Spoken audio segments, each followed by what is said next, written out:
Hello and welcome to Autofocus. The luxury electric vehicle space has been growing in leaps and bounds. Lot many more brands that have joined in, lot much more choice for consumers. And in that space, one of the early adopters for the electric vehicle ecosystem, delivering what consumers would buy in the upper end of the luxury spectrum, was Mercedes-Benz. We've already seen the EQS, the EQS AMG and the EQB on our roads, and what is going to be joining that portfolio very soon is this, what we are standing next to, the EQE. The EQE is going to be already available at your nearest Mercedes showroom. This is a fully loaded, packed, extremely feature-rich.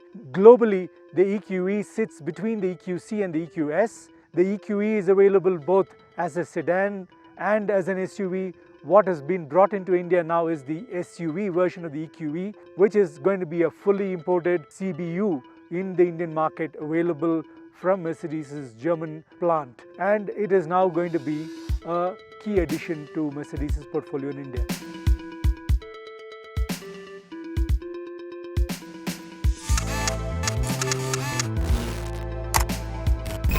What we get in India is the dual motor version.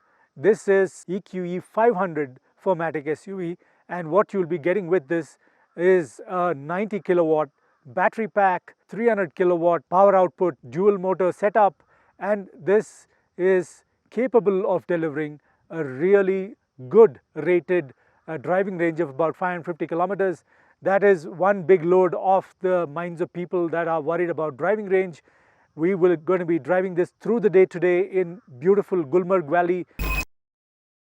This is the EQE 500 that I'm standing next to. It doesn't get the 4MATIC addition to its name, but it is a 4MATIC, which then means it's an all-wheel drive mid to top spec EQE from its global portfolio. Now this is a SUV that's been built on Mercedes' EVA platform, which is short for electric vehicle architecture platform. This platform underpins this and the sedan version of the EQE. This EQE SUV will now fill a key mid slot in Mercedes' EV portfolio in India. In terms of design, the light signature in the front, this whole black panel Mercedes logo grille, dual power dome bonnet, the aerodynamic profile that the EQ design lineage has shown for us in the EQS and of course in the EQB also to some extent. That then is the front fascia. What you're getting here is digital lights with 2.6 million pixels with of course Mercedes' proprietary technology when it comes to the light throw, and this light throw pattern is completely automated and it's completely customizable based on the driving conditions. So the light throw changes based on the amount of light you need on the road, the speeds that you're driving at, also in an attempt to not dazzle oncoming traffic. All of that possible because of the digital lights that has been offered, the LED light signature in the front, and this entire black panel with the Mercedes logo and that radiating pattern that you see.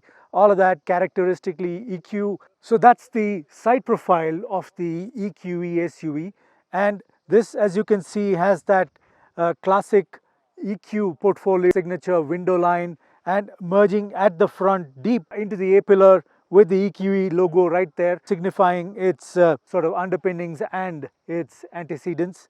Strong haunches at the rear and the retractable door handles, illuminated floorboard, 20-inch light alloys, and a nice strong wheel arch profile. So that then is what you would get if you were to be looking at the EQE from its side profile.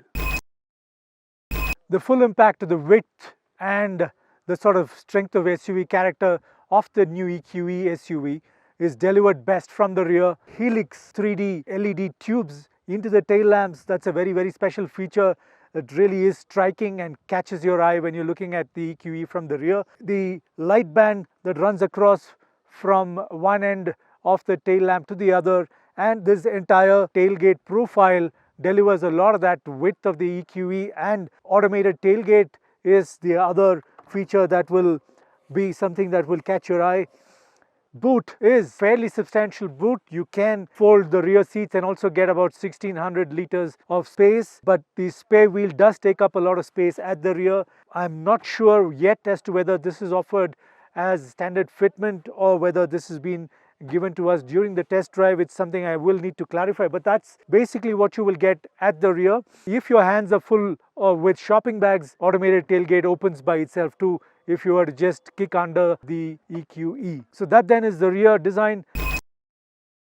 One of the first things that of course hits you is this massive TV size screen. This 56-inch hyper screen, as Mercedes calls it, is a screen that we've seen in the EQS, and now the EQE gets the same thing. And it's in terms of functionality, it's very similar. In terms of the layout, it's very similar, and yet there is a certain vertical orientation that you can see, which is the whole SUV flavor for the EQE versus the EQS, which is a waterfall style curvature to the screen. This screen is much more than just size and novelty. There's a lot much more functionality that's built into it. We'll take a look at what it has to offer. It of course has the latest MBUX interface, and a lot of that novelty and clarity that comes from a screen which is extremely sharp, delivers a lot of the controls within easy reach for the driver, and much of that also offering a little bit of haptic feedback if you were somebody who would like to sort of not take your eyes off the road while choosing some of the options from the menu. The entire dashboard is dominated by this screen, but you have nice stitched leather panels offering a bit of layering, and this whole soft touch panel at the top. The EQE gets a head-up display, it gets discrete active ambient lighting, it gets fantastically bolstered, nicely built, perforated, cooled and heated seats. Magnolia open pore wood center console is another special addition to the EQE with that aluminum inserts with the Mercedes logo there. A lot of that meant to give you like a multi-sensory perception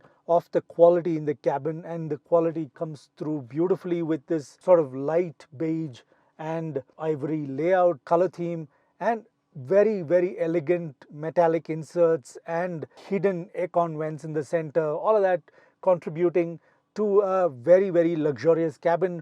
The steering itself, of course, is the classic chunky, well-built Mercedes steering with all of that controls again being touch sensitive in the center two spokes. It also gets a 15-speaker Burmester music system which delivers an output of 710 watts. Now that's a music system that deserves to be experienced while driving. It also is a music system that gets multi-stage and presets that you can choose from.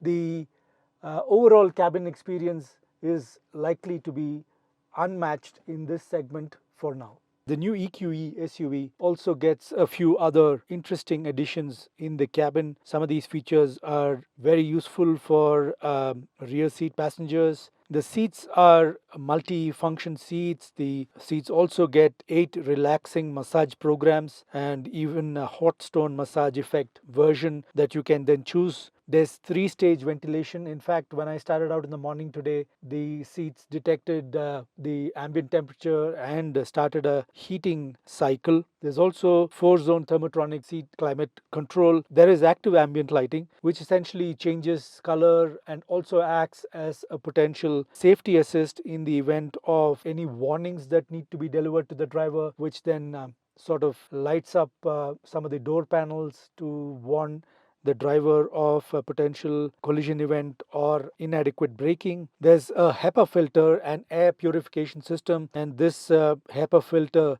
is claimed to eliminate as much as 99.65% of all airborne pollutants. You can also choose a personalized ambient perfume infusion if you choose to do that.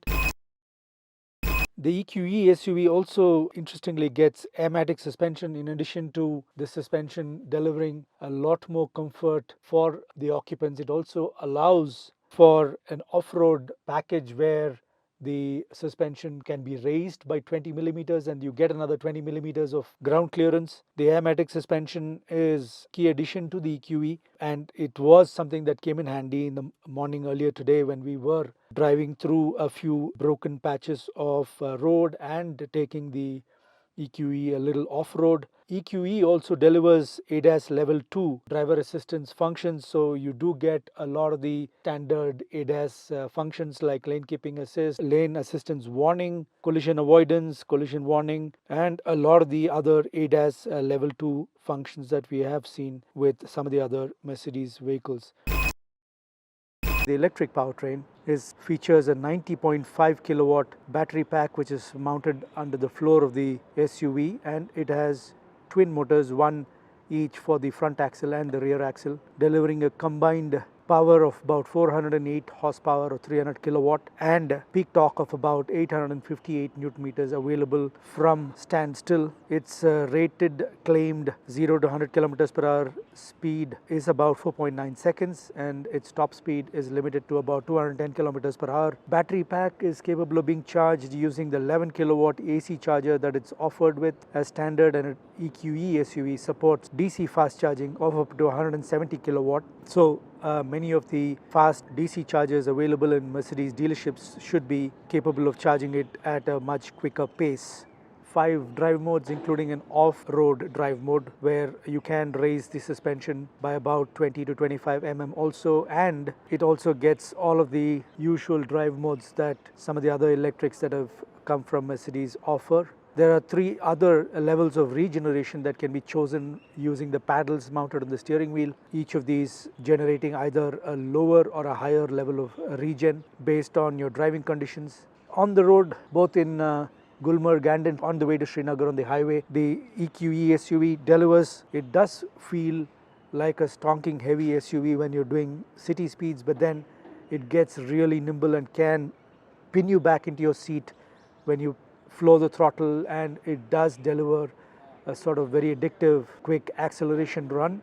It is going to be pitched with some of the other luxury electric SUVs like the Audi Q8 e-tron and the Jaguar I-Pace and also the BMW iX. So for that kind of positioning, it is just a shade over some of these rivals in terms of pricing, but then the EQE SUV genuinely delivers a loaded cabin with a lot many more features, even in terms of its drivability. Battery pack gets a 10-year warranty, and you do get a bunch of driver assistance features, including the sometimes intrusive emergency brake assist.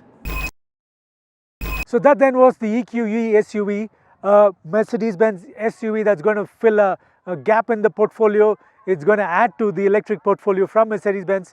We've driven it through the day in Gulmarg and the outskirts of Srinagar, putting it through most of the terrain that was available here. Bad roads, a bit of off-roading, clean tarmac, of course, going all the way down to Srinagar. And the fact is, this feels like a solidly built SUV from the Mercedes-Benz family. The 3-pointed star now, offering the kind of choice that Indian consumers deserve and are craving. Now, this is going to be filling a key gap in the portfolio of Mercedes-Benz. It's been launched already. It's available at a price of 1.4 crore, and that is the sort of price positioning where consumers expect this kind of a luxurious cabin and the kind of versatility that this EQE brings in to our market. Now, if you are in the market for a mid-size executive SUV, then this is a clean green option for you to consider. Urge you to go and try it out at your nearest Mercedes-Benz dealership to then come back to us with comments.